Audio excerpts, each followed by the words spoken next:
L'église de Notre-Dame de l'Assomption chante.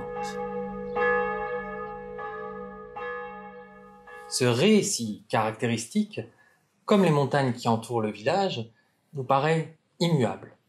Une richesse parmi tant d'autres qui ornementent le quotidien des Septimontins. Mais l'église est à l'image du village qui l'abrite. Elle s'est adaptée aux époques qui se sont succédées, pour répondre aux exigences du monde moderne, mais aussi, à travers son architecture, raconter l'histoire et prolonger ses racines. La première mention de l'église date de 1167. De l'édifice médiéval, incendié en 1476 par les Hauts-Valaisans, il ne subsisterait que quelques vestiges. La base de la tour-clocher, quelques pans de mur et la voûte en étoile de la chapelle Saint-Claude. Le vaisseau principal et le grand collatéral sud ont été reconstruits entre 1505 et 1555. L'église a suivi l'évolution spirituelle et économique du pays.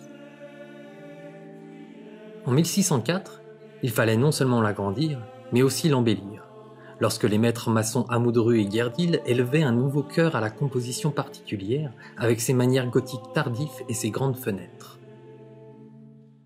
L'agrandissement répondait à une nécessité d'embellir le faste de la collégiale, mais aussi aux ambitions des seigneurs de Gex, commanditaires des travaux qui comptaient bien faire du chœur leur lieu de sépulture familiale.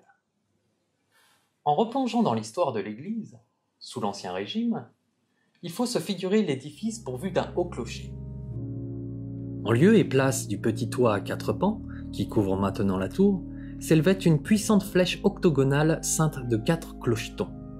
À l'inverse de son impression actuelle, avec sa tour un peu basse, Notre-Dame de l'Assomption était dominée d'une flèche orgueilleuse, qui préfigure un peu certains clochers en pierre des pays valaisans. Plusieurs aménagements ont été faits entre la fin du XVIIIe siècle et le milieu du XIXe. La création de l'autel en marbre, en 1774, la création des premières orgues, en 1785, ou, de 1838 à 1840, la construction de la sacristie, l'agrandissement de la tribune et la reconstruction de la voûte et de la grande nef. Puis, nous entrons dans l'ère moderne. En 1916, Madame Cognac-Jailly, native de Samoin, femme influente du commerce parisien, est commanditaire d'importants travaux d'embellissement intérieur. Suivant le goût du temps, les aménagements se font dans la vogue néo-gothique. Tout un décor en staff est rapporté sur les murs de Notre-Dame de l'Assomption. Ce décor a mal vieilli. Dans les années 1970 d'ailleurs, les Septimontins ne le trouvent plus à leur goût. C'est ainsi que, en 1975, la municipalité décide, en accord avec la paroisse, de supprimer ces éléments et de retrouver les volumes intérieurs de l'église.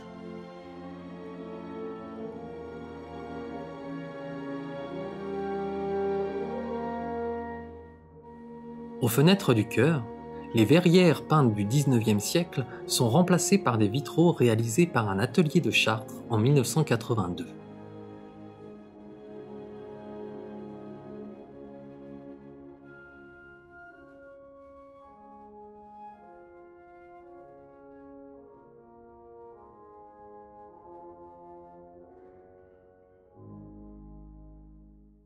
C'est finalement depuis cette date que l'église se présente à nous sous ce visage que nous pensons pourtant avoir toujours connu.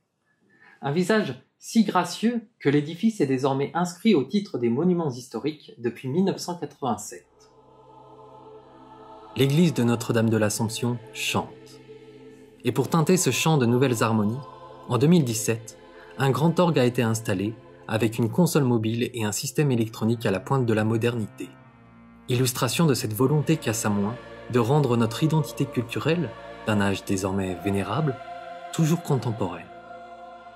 L'Église nous raconte l'histoire, par la pierre, par la voix. Et à travers les siècles à venir, nous continuerons, comme nous l'avons toujours fait, à lui donner tous les instruments, pour que résonne encore longtemps le chant de l'Église de Notre-Dame de l'Assomption.